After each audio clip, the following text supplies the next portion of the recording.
Aruba and Curacao. And it was just always for me. I always when I go places, I always what I interact with is the language and the intellectual cultures. That's what I always try to focus on. So most people go to Aruba for the beaches. I accept that.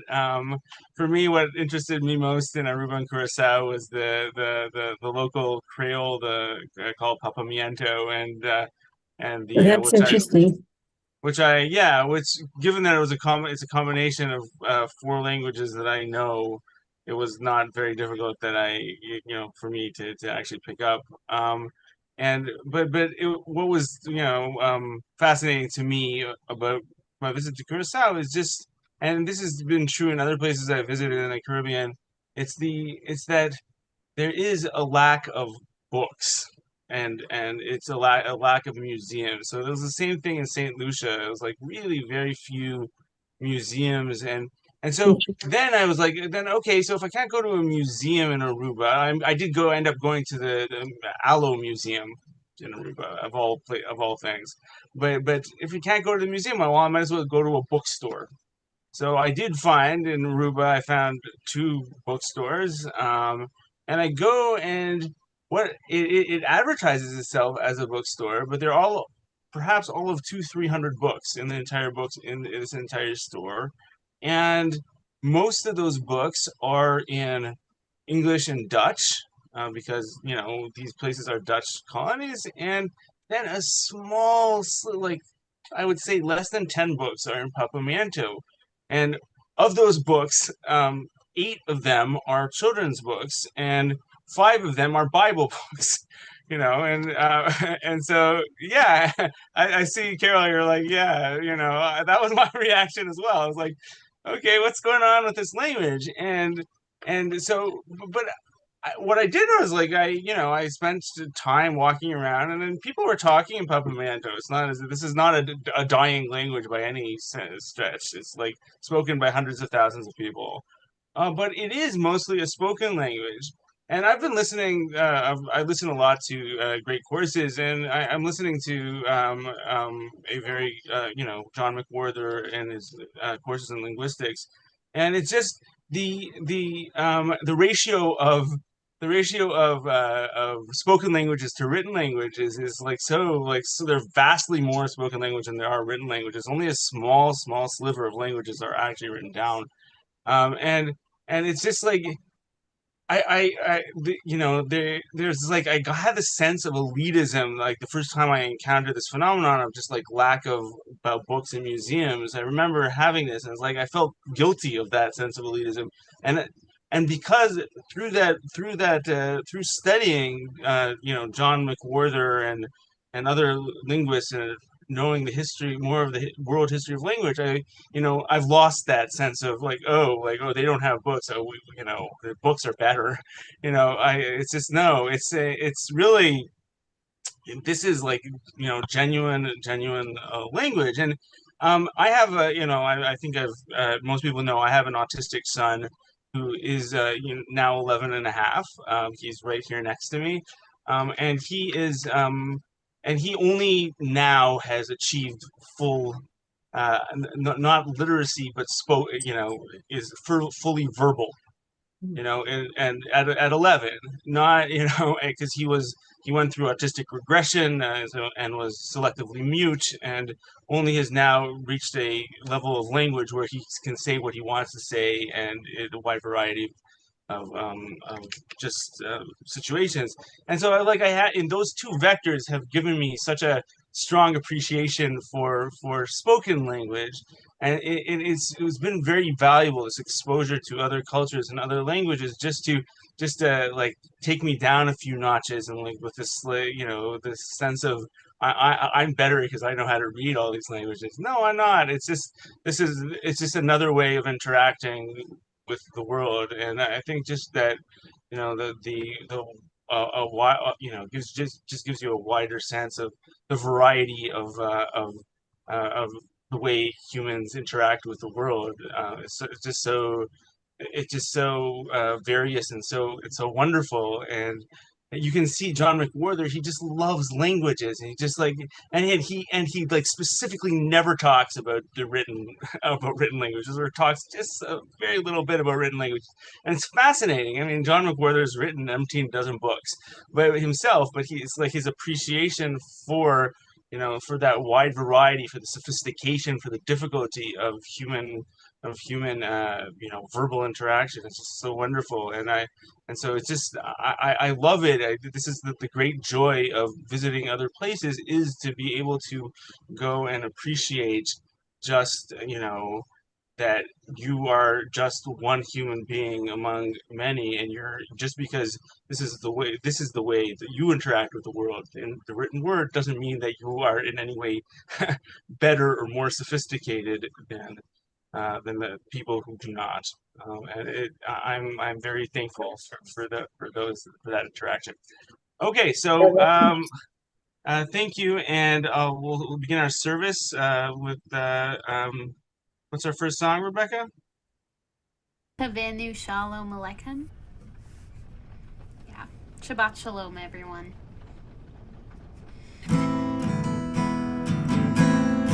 Havenu Shalom Aleichem. Havenu Shalom Aleichem. Havenu Shalom Aleichem. Havenu Shalom, Shalom, Shalom Aleichem. Havenu Shalom Aleichem. Havenu Shalom Aleichem. Havenu Shalom Aleichem. Havenu Shalom, Shalom, Shalom Aleichem.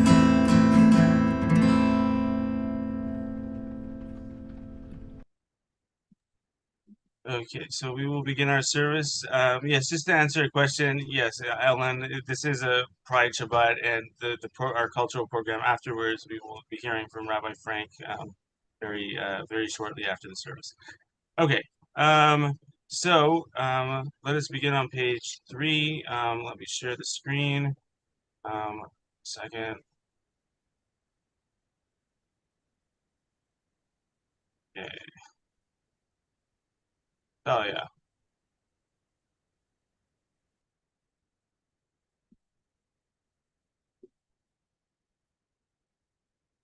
Oh yeah, you're muted.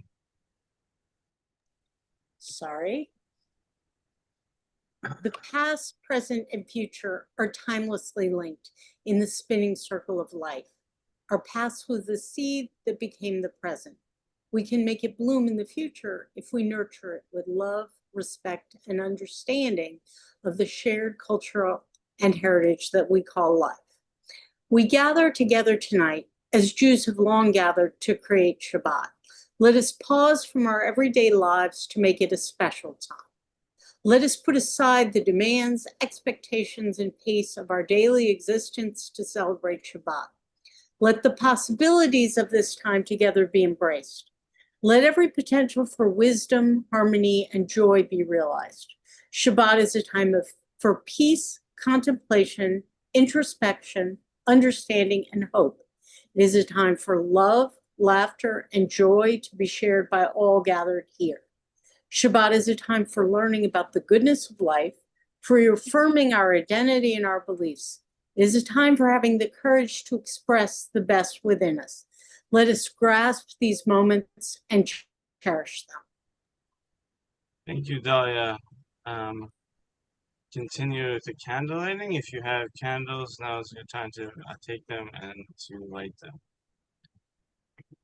We renew ourselves for the week ahead so that we will have strength for ourselves, our families, and our part in making the world a better place.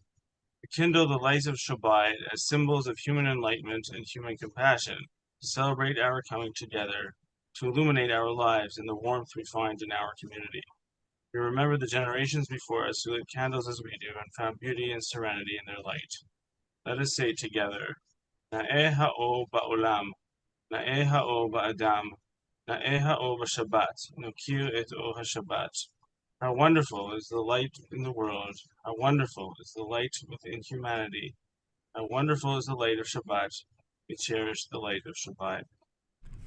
נאה האור בעולם, נאה האור באדם, נאה האור בשבת, נוקיר את אור השבת. איפה אורי, אורי בי, איפה תקוותי, תקוותי בי, איפה קולקי, קולקי בי, וגם בך, וגם בך, איפה קולקי, קולקי בי, וגם בך, וגם בך. Where is my light? My light is in thee. Where is my hope? My hope is in thee. Where is my strength? My strength is in me. And in you, and in you. Where is my strength? My strength is in me. And in you, and in you.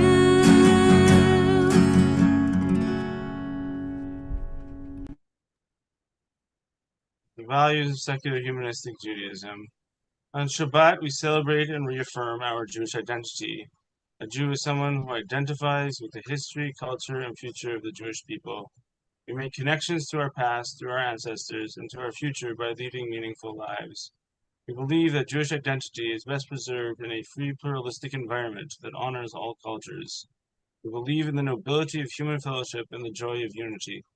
The freedom and dignity of the Jewish people must go hand in hand with the freedom and dignity of every human being. Human beings possess the power and responsibility to shape their own lives independent of supernatural authority. Jewish history is a human saga, a testament to the significance of human power and human responsibility. We believe in the gift of human reason and the strength of human potential to shape our own lives. Okay. Our next song, Rebecca. Hine Matov.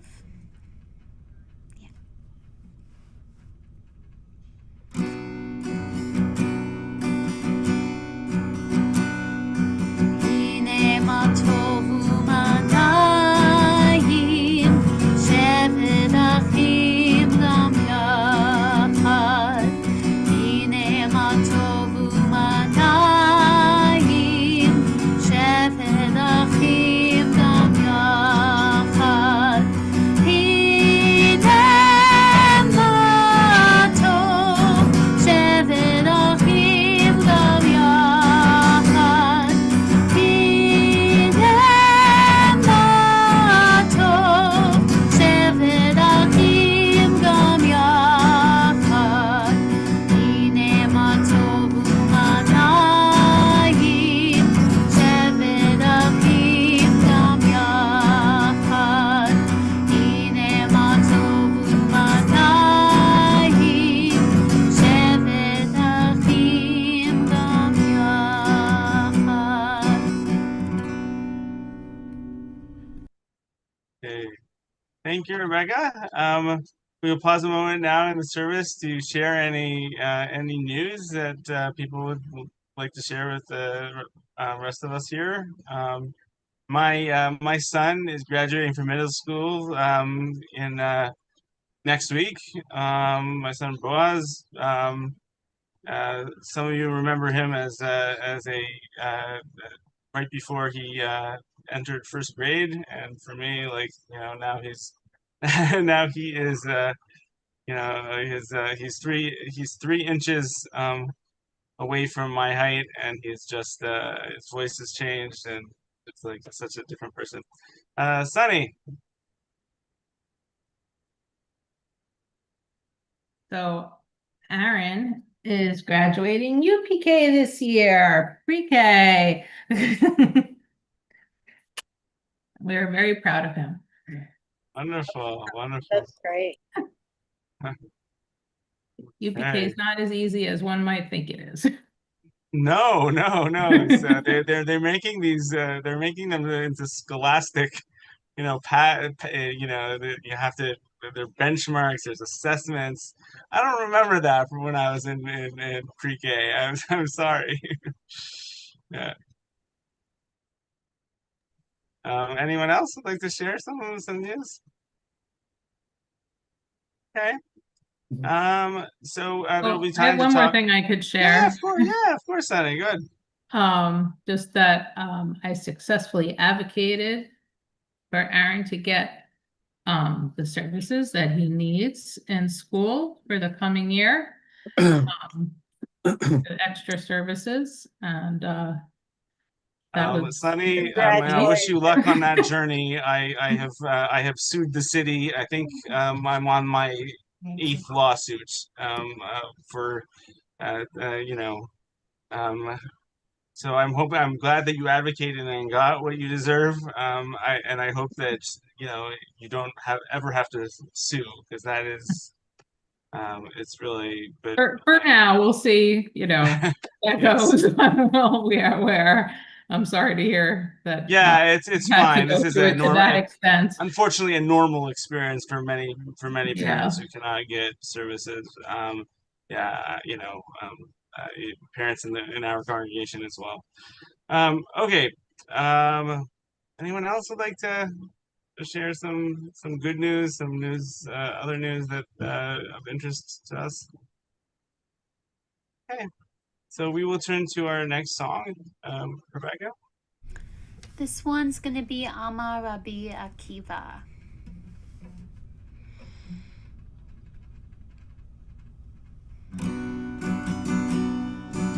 Amar Rabbi Akiva, Amar Rabbi Akiva, Ve'ahavta l'reacha, l'reacha kamocha, זה כלל גדול, גדול בתורה, אמר רבי עקיבא.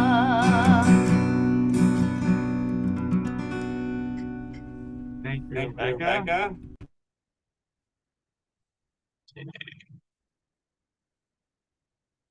There are many ways to connect. There are many ways to belong. Some people find a loving partner and choose commitment. Some have children and nurture them with tender care. Others live the single life.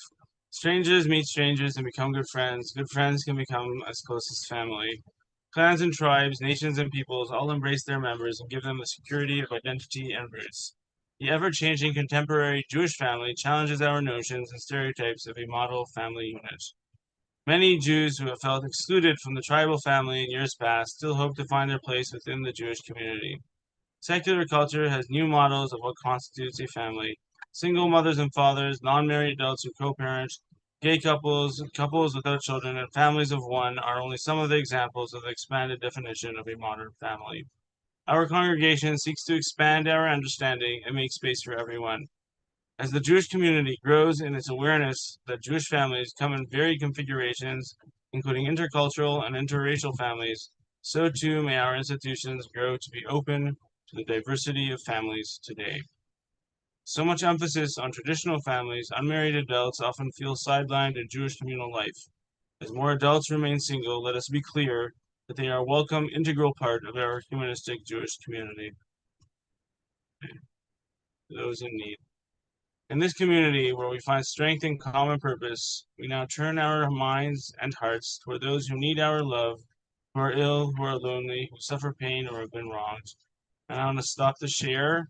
If you have the name of somebody you are thinking of who is sick, who is in need, now is a good time to say their name.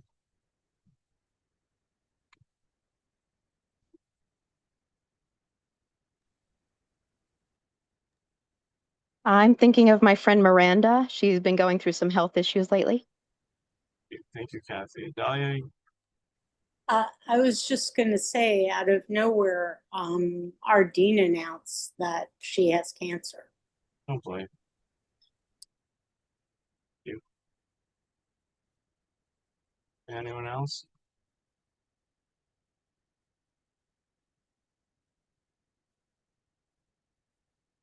May all who suffer know they are not alone. and they experience refuah shlema, the renewal of body and spirit.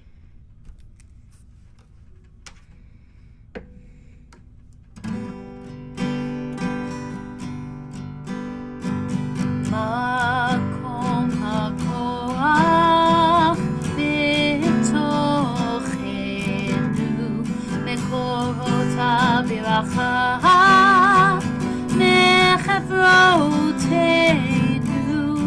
May the source of strength that dwells so deep within us help us find the courage to make our lives a blessing, and let us say Shalom.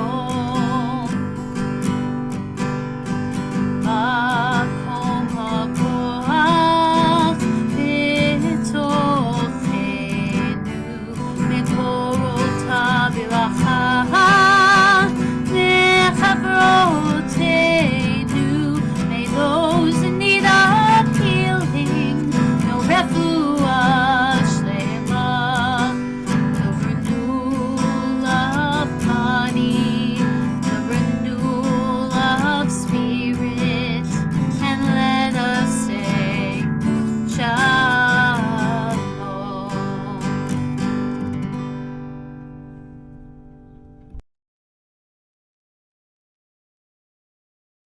Memorial. Let us proclaim the preciousness of life. Let us show gratitude for life by approaching it with reverence. Let us embrace the whole world even as we wrestle with its parts. Let us each in our own way take up our share in serving the world and seeking truth. May our commitment to life help us strengthen healing of spirit and peace of mind in ourselves and others. And let us say, Lu Yehi, may it be so. Stopping the share, if you have the name of somebody who died recently, or are thinking of somebody, or there's a yard site, now's a good time to say their name.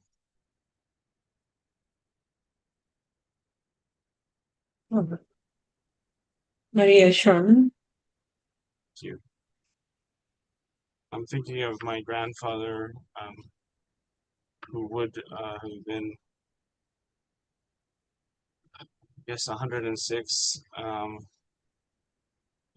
Survived Auschwitz, and birthday is in June.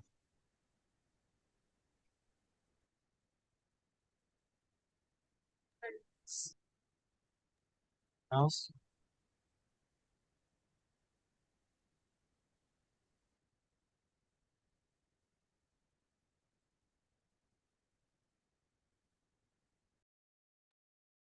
Definitely.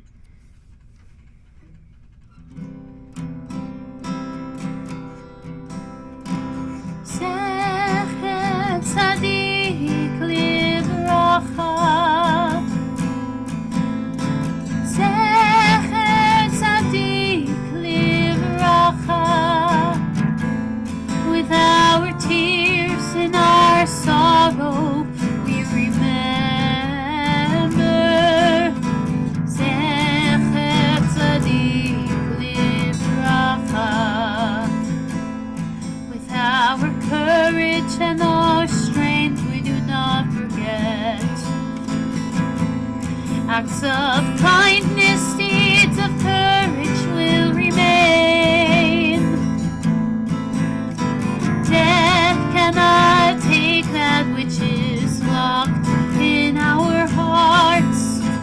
Zecher tzadik livracha. Zecher tzadik livracha. Zecher tzadik livracha. May the memory of good people bless our days. Zecher tzadik livracha.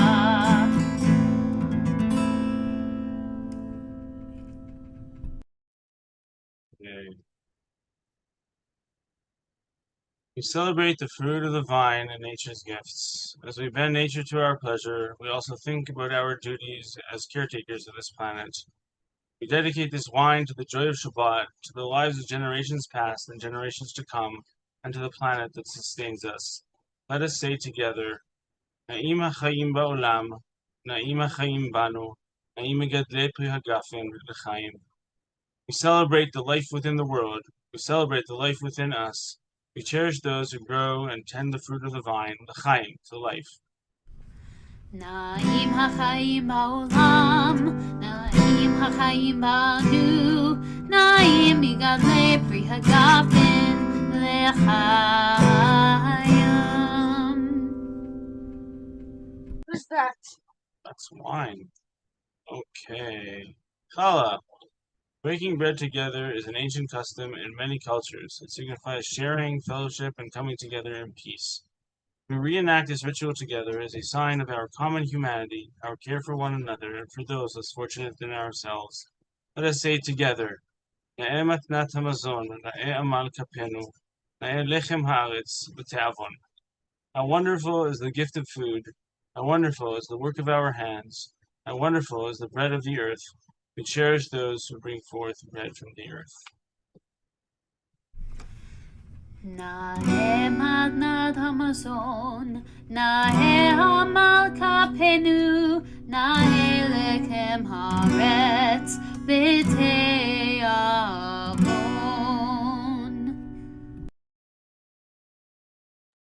Okay, Kathy, can you conclude the service for us? Each of us is here for a temporary stay on Earth. For what purpose, I don't know, but it is plain that we exist for our fellow humans, in the first place for those upon whose smiles and welfare our happiness depends, and the next for those unknown to us personally, but to whose destinies we are bound by the tie of sympathy. 100 times a day I remind myself that my inner and outer life depends on the labor of others, living and dead, that I must exert myself in order to give in the measure as I have received and am still receiving. Okay, we will conclude our service with Hava Nagila. Yes. Hava Nagila, Hava Nagila, Hava Nagila v'nizmecha. Hava Nagila, Hava Nagila, Hava Nagila v'nizmecha. Hava neranena, Hava neranena, Hava neranena v'nizmecha. Hava neranena, Hava neranena, Hava neranena v'nizmecha. Achim, Rachim b'lev sameach, Rachim b'lev sameach, Rachim b'lev sameach, Rachim b'lev sameach, Rachim b'lev sameach. Happy Pride, everyone. Happy Pride Shabbat. Thank you, Rebecca. So just before we begin with our program, that we have the great honor of having Rabbi Frank over here, who will tell us his story. Just a few announcements. So our next Shabbat in person is the end of the year Shabbat in 2 weeks, where we will be honoring the Volunteer of the Year. That's going to be at our West Side location. Our classes are continuing. Tuesday and Thursday at 10:30. There's reading the Bible through humanist eyes, and on Thursdays at 7:30. Every couple weeks, there's an introduction to Judaism that I lead, and we're going to have our next 3 classes I think we have left in modern Jewish history that are on Sundays at 7:30. We've gotten all the way to the 6-Day War. I invite anybody who wishes over here to join me for any of those classes. And I believe that we have Talmud class on Mondays. Dalia, did you want to say anything about summer Shabbats? The only other summer Shabbat we have planned is there'll be a Havdalah at Howard and Mai's place on July 11th. We'll send out a notice and then coordinate about what people will bring. Okay, and finally, on June 24th, there is a community member meeting for city congregation where people can submit questions to the board and receive answers, and just we'll talk about the state of the congregation, and that is on June 24th in the evening. At 7:30. 7:30. So those are the announcements right now, and then I'm now gonna turn it off to Rabbi Frank. I'm probably going to be leaving the Zoom myself because I have kids that I need to put to bed. So thank you, everyone.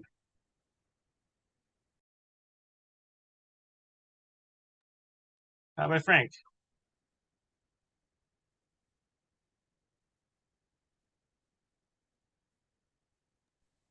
There you go. Okay, there we go. Well, Shabbat Shalom, everyone. And for those who don't know me, I'm Rabbi Frank Tamburello. I'm the rabbi at our sister congregation in Westchester. And a shout out to our people who are on with us tonight, Dimitri and Olga. So I was asked if I would do the service for the Pride Month. June is Pride Month. And so I said yes. And the topic of my little talk is going to be the Twilight people, LGBTQ plus Jews, souls, and human dignity. So in June 1969, on my 18th birthday weekend, my friends took me to Greenwich Village to celebrate my birthday.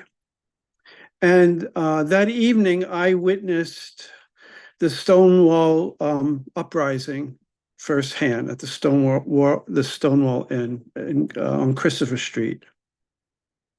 And what I saw there had a profound effect on me, one that has never left me and continues to influence how I understand pride and the ongoing struggle for equality. I was just a kid and I saw things that really scared me and still do. Many years later, during the pandemic, COVID pandemic, my husband Michael and I rented a small apartment in the Poconos. Milford is a small progressive town, unfortunately ringed by small enclaves of decidedly unfriendly militia.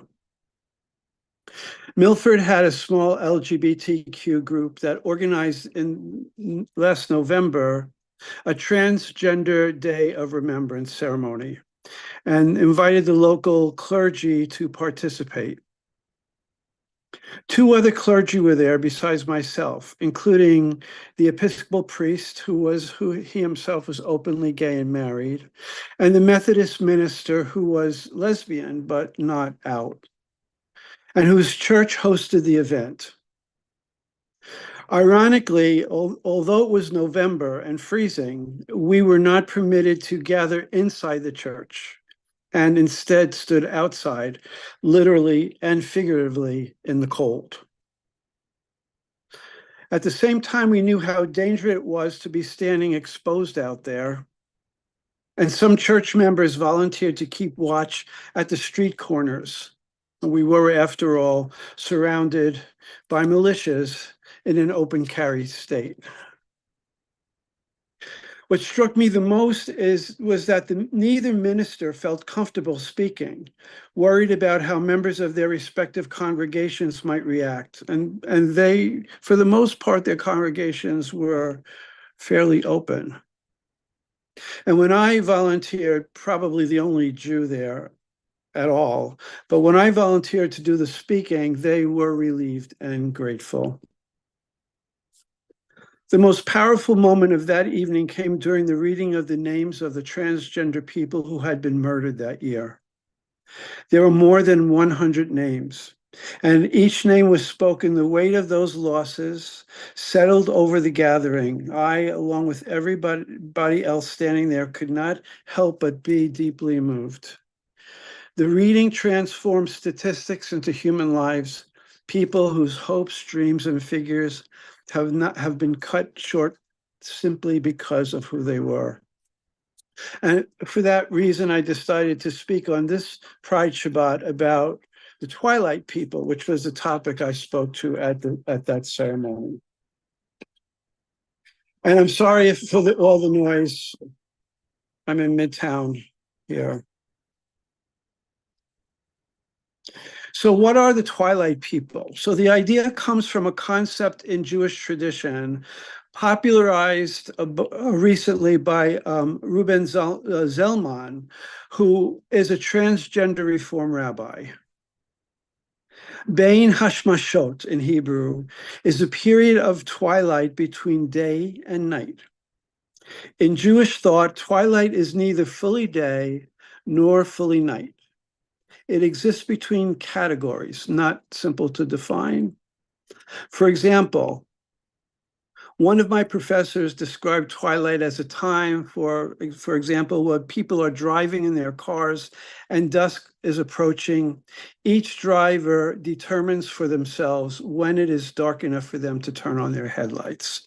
In other words, everybody's threshold is different. Jewish tradition does not dismiss the importance of twilight simply because it is difficult to define. Twilight is still real and still matters. In many ways, it is even considered a time of profound significance. Kathy, can you show that picture that I had sent to you? Yes, give me 1 second. Okay.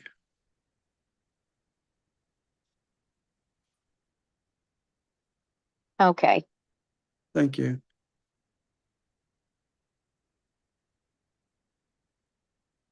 Let me know when you want me to take it down. Okay, you can do it now. Okay.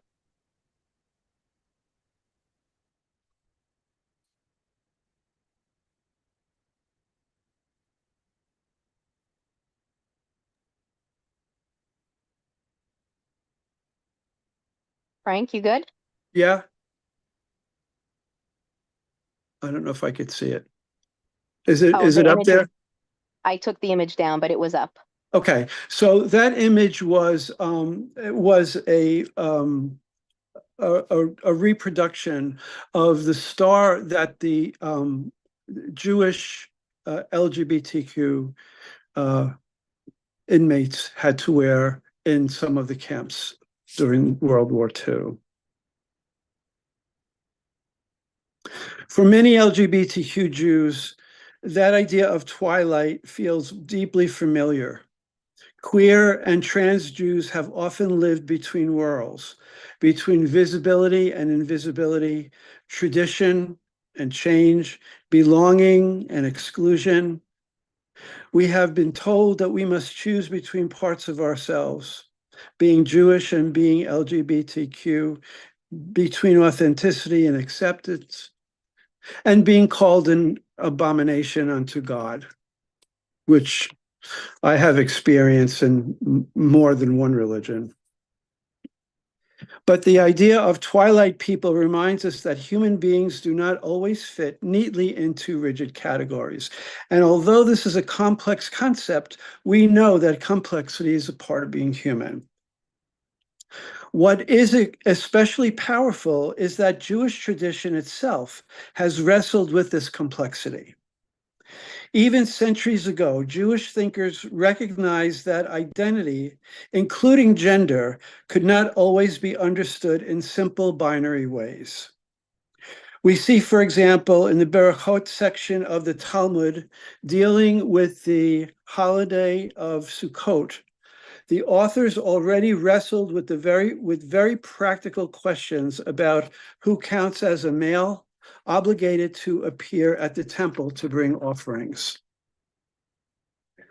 They specifically discuss categories like tumtum, T-U-M, which is a person whose sex was indeterminate, and androgynos, which means intersex, it's a Greek word, as groups who were excluded from that obligation. So if you were considered tumtum or androgynos, you did not have to bring the offerings, even if you were outwardly a male.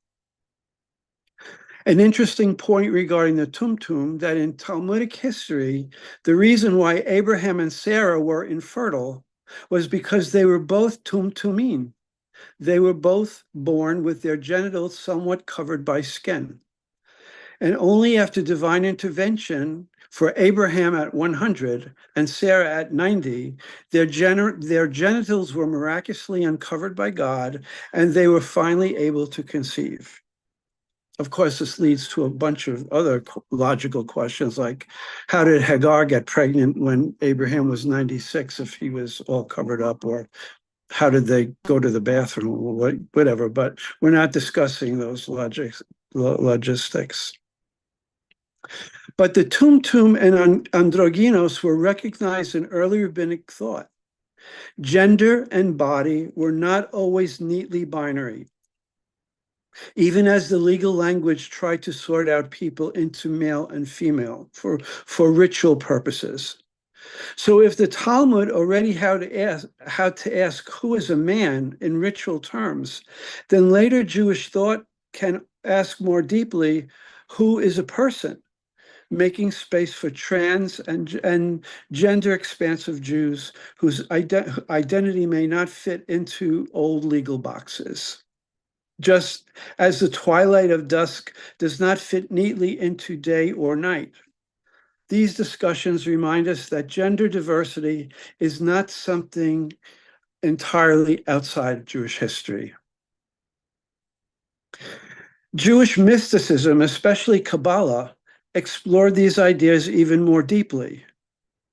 In some Kabbalistic teachings, souls themselves were understood as having gendered qualities. For example, Joseph, the son of Jacob and Rachel, was described initially as having a feminine root soul. And Dinah, the daughter of Jacob and Leah, was portrayed as having a male root soul.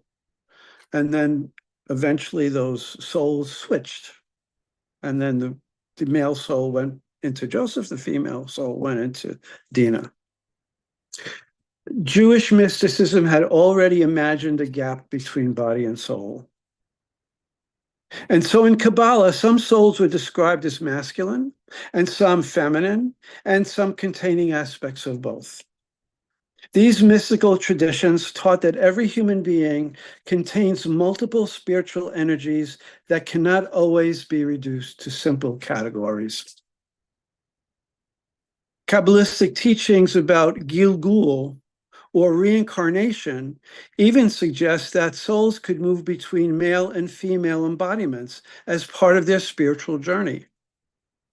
The 16th century mystic Isaac Luria taught that souls undergo processes of growth and repair throughout their existence. In this framework, identity is not static. The soul evolves.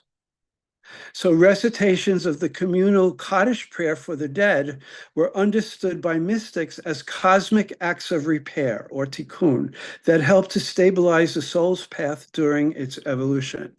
So in other words, they believe that when you said the Kaddish for someone who died, what you were doing was you were freeing them from the constraints any constraints that you might have with them, allowing their soul to progress on to the next level. And this was especially true between parents and children. And so that's why when we have our Kaddish, Korea at a funeral home where we have our ribbon, you wear the ribbon for your mother and father over your heart and for everyone else on the other side.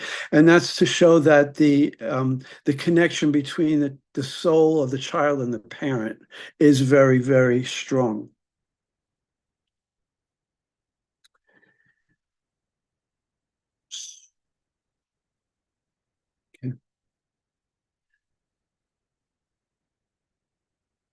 The concept of Gilgul as tikkun, or reincarnation as soul repair, is even mentioned in the bedtime Shema, which is the prayer religious Jews are required to say before sleep, found in Kabbalistic and Sephardic Orthodox prayer book. This Prayer asks that sins may be forgiven in this lifetime and in any other transmigration. And the text says, albeit in this reincarnation or in any other past lifetime.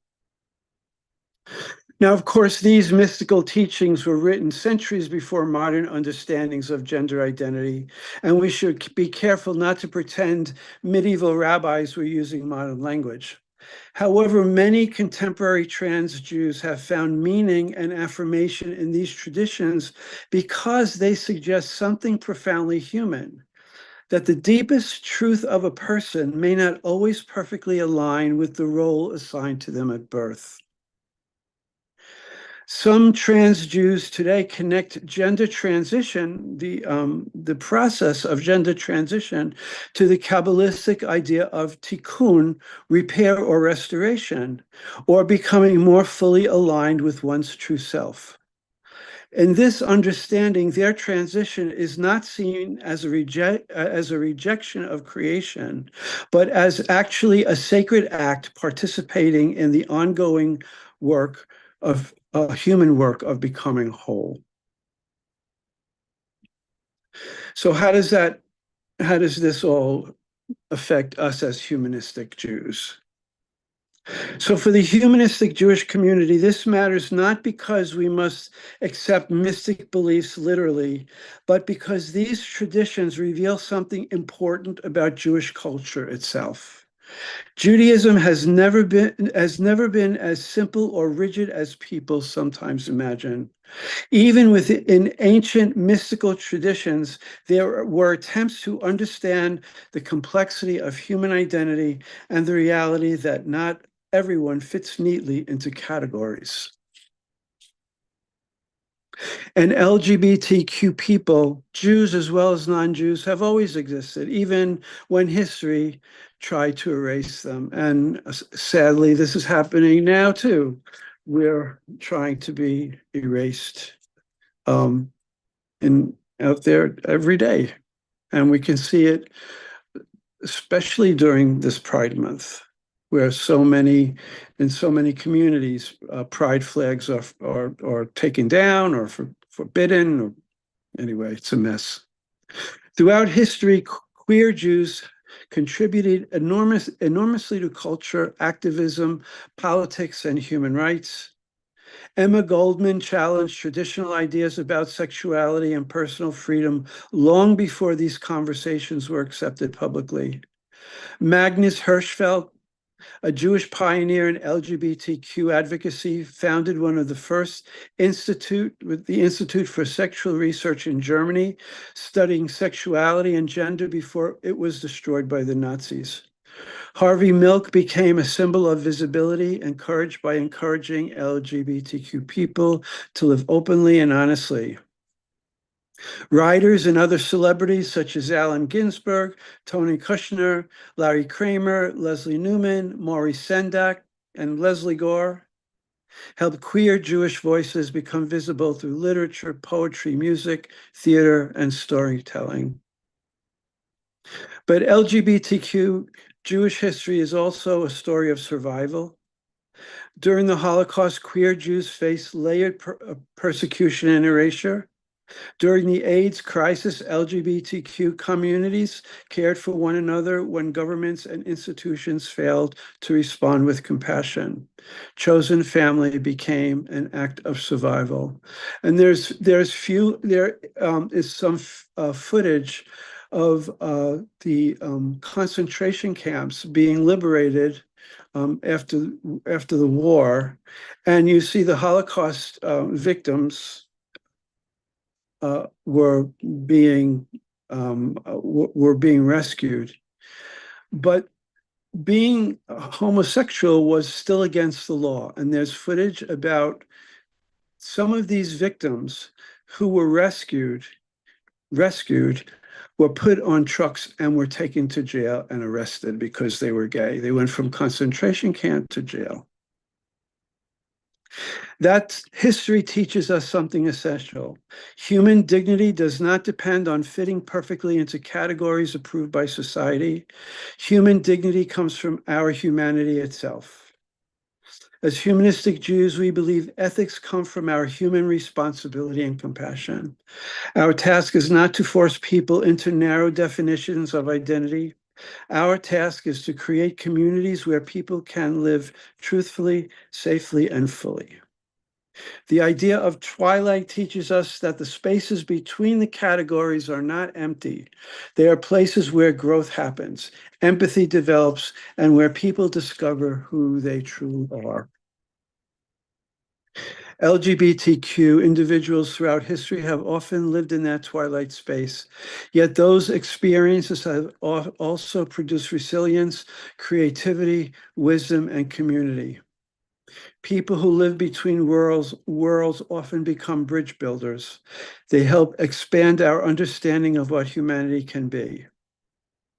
So Pride Month is not only about celebration, it is about visibility, memory, and the ongoing work of building a world where every person can be fully seen and fully valued.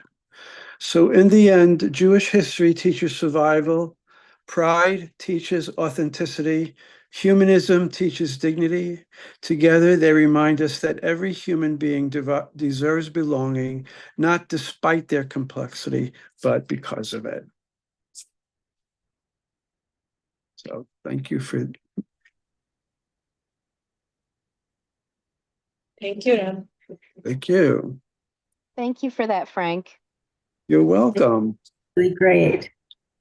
So now we'll open it up for any questions or comments.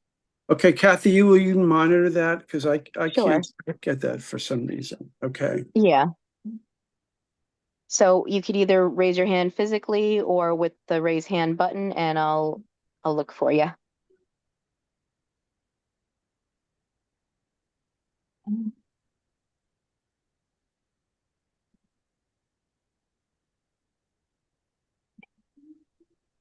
So Frank, how did you learn about all of this?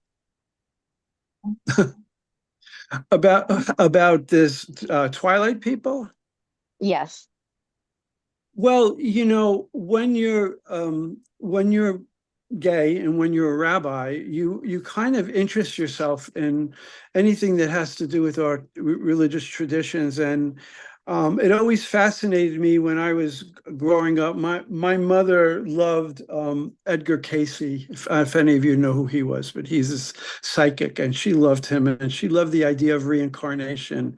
And so we grew up with that as something that was very normal, although, you know, we have all different feelings about that now. But so I always thought that that was kind of an interesting thing. And then when I really understood that, you know, I'm thinking reincarnation is something that, you know, you talk about, you know, in Hindu religion or Eastern tradition, and it kind of surprised me that we had that idea in our own Jewish tradition as well.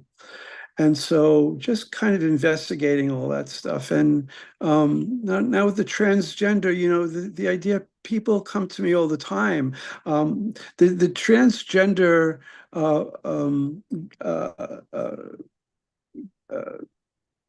leader of the LGBTQ community there in Milford, when I gave that little talk, she was crying.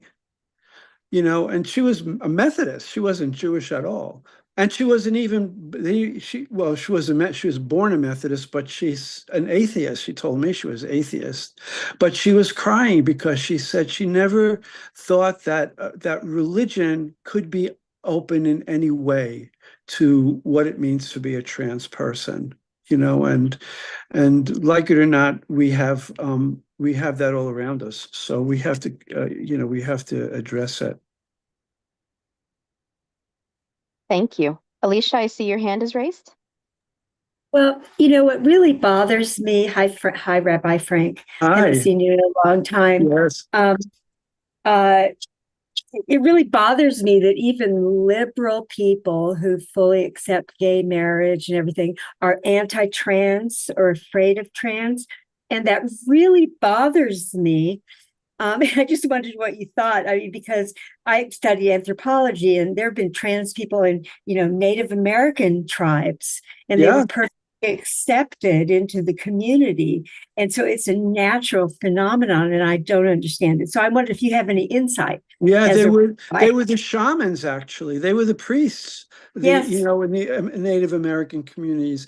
There's a story I want to share with you, and I know this story because of my family. I come from an Italian background. I have Italian Catholic and Italian Jewish. And my Catholic family comes from Naples, and near the village where my family came from, there is a mountain, and at the top of this mountain there's a temple. Well, there was a temple in the ancient times, and it was dedicated to the earth goddess. And the priests of the earth goddess were castrati. They were castrated men, and they were considered the priests, and they used to sing, and they used to play tambourines and all this kind of stuff, and people would go up and worship this goddess on that mountain. And with the advent of Christianity, they turned that temple into a Catholic church, and it was named in honor of the Virgin Mary. Okay, so the goddess always becomes the Virgin Mary. And they had an ancient icon in this church, and it was the face of it was Mary and the baby Jesus, and the faces of these two figures turned dark because of the candle smoke and the incense and everything. It was a painting. So she's referred to as the Mama Schiavona, or the slave mother, because her skin is dark and black.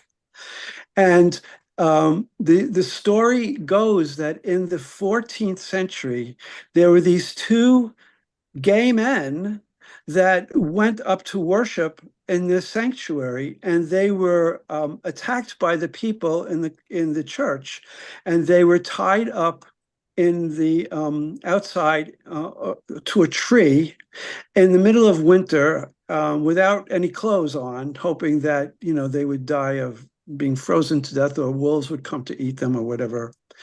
And the story is that the Virgin Mary, the Madonna, took pity on them, and she made the temperature warm, and she unloosed their bonds, and they were free to go. And so the story is that now this monastery, this church at the top of this mountain near Naples, every year it's a magnet for trans people all over Europe. And they go up there, and they're dressed however they want to dress. They play the tambourine. My name means tambourine, but that's the instrument of the religious instrument from the ancient times that they play, and castanets. And they dance and they sing, and they pray, that God, maybe God doesn't like them so much, but Mary likes them a whole lot better. Of course, she's the slave mother, and so she's considered the patron saint of all marginalized and enslaved people. And I think that this has been going on for 500 years.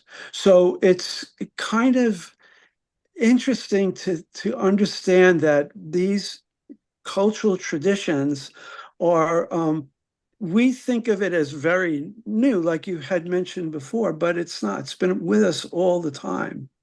And if you want to actually go on YouTube, and you can say Monte Vergine, Mount Virgin, and you can see them. They're dancing, and they're all dressed in trans people. And the church doesn't really like it, but their hands are tied because they don't know what to do with all these people. They just let them in, and they pray in the church. So They spend a lot of money. Yeah, but it's amazing. To me, that it's totally amazing that this has been around for so many years, and I really didn't know about. And our family lived right near there, and we never knew about that. So, so this is how it is now. Yeah, well, it's too bad because I think it's silly. Yeah. It's stupid. Yeah. But I'm I think sorry. the idea that the idea of trans, a trans surgery, what I got out of this talk was the idea of the trans surgery as tikkun. In other words, taking your spirit, I don't know if you want to call it soul, we'll call it spirit, taking your spirit and aligning it with your body, because according to the Kabbalah, there was a time where the soul of Dinah and the soul of Jacob left their origins. Joseph being feminine and Dinah being masculine, and they switched. Their souls switched in their body. So eventually Joseph then had the male soul and Dinah had the female soul. But in the Kabbalah it says that they had different souls and they switched. Interesting. And it's a very interesting idea. It's an ancient concept, but it's, and however you want to consider it, I see that it was very affirming for the trans people.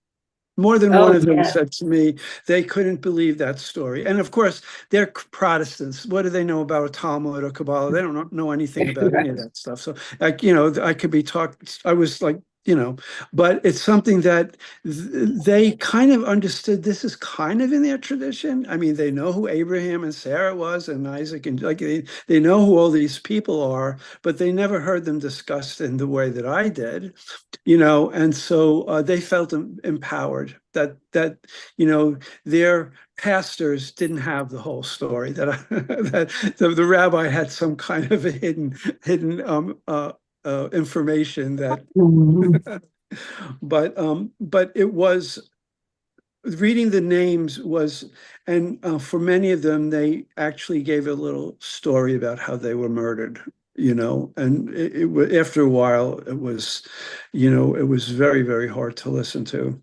Oh, yeah, no, it's terrible. Well, the stories are fascinating. I want to go to that mountain near Napoli. Yeah. It's only on February 2nd, which is Candlemas Day. That's when they have the procession. But if you go online, you could see it. It's fascinating. It really is. Interesting.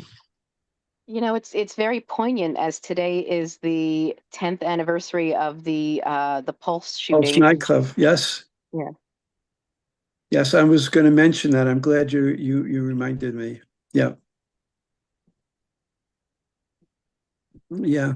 I remember reading an article in the Italian magazine Epoca, and they had a survey, and they surveyed these Italian people, about 100 people. And they asked them a couple of questions. And one question they asked them was, how many of them knew a gay person? And 80% of them said, yes, they did. And the next question was, how many of you have a gay person in your family? And only 5% of them said they did. So I don't know where they're meeting all these gay people, but they did not want to admit that they were in their family, and so yeah, so that's kind of in my family. I had cousins that are, I had 4 cousins that are gay, and so this was something that we had to deal with, And of course, seeing the Stonewall, I will never forget that. I will never forget that. And the drag queens, we call them drag queens. There was no alphabet soup of correct terminology at that time. They were the ones that fought back, and they beat the crap out of them. kicked them in their head, and I mean, and put them in they arrested them. It was something that, and of course, as a kid who was gay, you were frightened. We ran away I was with my friends. We ran away as fast as we could after that. But I never forgot that. It's like seared in my head, that image. That's a Yeah. powerful image. Yeah. Does anyone else have any questions or comments for Rabbi Frank?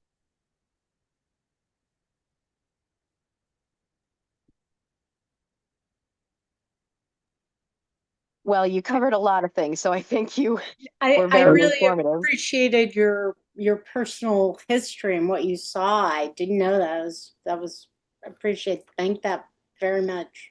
Thank you. Yeah, thank you. Sometimes, I'm very vain and I sometimes don't want to show my age, but I had to tonight, but yeah, but it's something that, I mean, if you were a witness to it, I think it behooves you to oh, and something really that I want to share with you, this is aside from the story but connected to it. It's a kind of a cool story. So last week there was an article in The Guardian, about this couple, two gay men, this guy that found a baby in this subway. Does anybody remember that story on 14th Street? This man found a baby, and This was years ago, right? 2000. Yeah, he found this baby, and he was gay, and his partner, we lived with his partner, and they went to the police. They didn't know what to do with the baby. And finally, to make a long story short, they wound up adopting the baby. The judge wanted them to adopt this baby, and they did adopt the baby. And so there's a book about it called There, and Subway Baby, and so I belonged to a little book club, and we decided that we were going to, because it was Pride Month, we were going to read the story about the Subway Baby, which we had. And so, and I said, and the author's contact information was in the back of the book. So I said, you know what, let me get in touch with them. Maybe they'll come to, they live in the city. We always have dinner, and one of them is Italian, and so we're going to tempt them with an Italian dinner. So I wrote a letter to them and I said, we'll give you a nice Italian dinner if you come and talk about your experiences with our book club. And they did. They said yes. So Monday night they're coming to our book club, and we're really kind of excited, and they get to tell the story, because this story became, it was on the news, and it's all over the place. But and it was a beautiful story. It's a simple story. The guy who wrote it, one of the fathers there, he wrote the book, and it's well done, but it's very heart-wrenching. So the book is called There, There, and the author is Peter Mercurio, like Mercury, Mercurio. And so yeah, so we're excited. So next time I see you all, I'll let you know how it turned out. That's wonderful. It's cool, right? It's cool when that stuff like that happens. Yeah.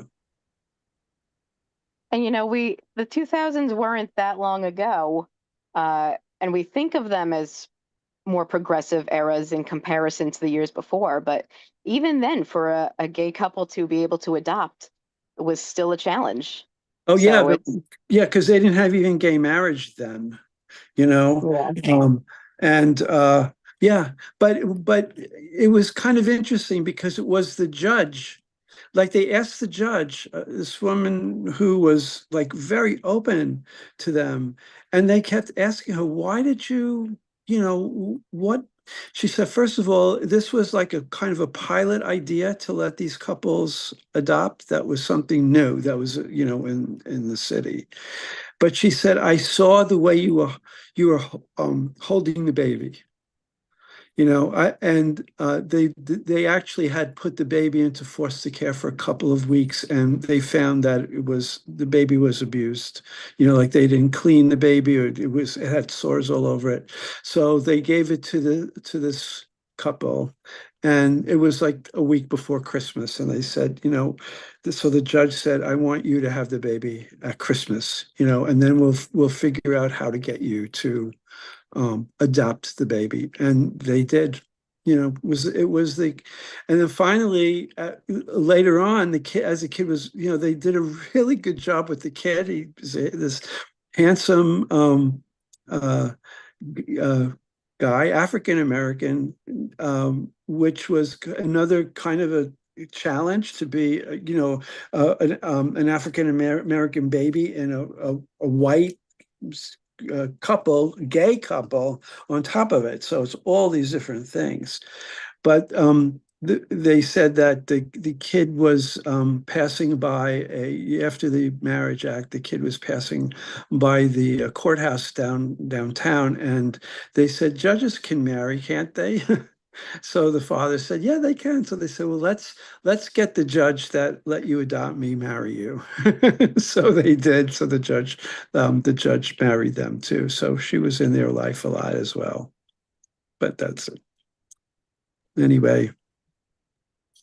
That's really wonderful. Yeah, I think so.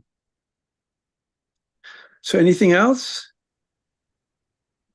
Thank you. Okay, well, Thank you so much. You're welcome. It was really so great to be with you again, and just have a great rest of the summer, and Keep coming back. Well, yeah, I'm sure you'll see me again at some point. Good. Okay. All Thank right. you, So Craig. Shabbat Shalom, everybody. Shabbat Shalom. Shalom. Thank you. Anyone who wishes to Shabbat stay on to shalom. chat with each other is welcome. If not, then have a great one.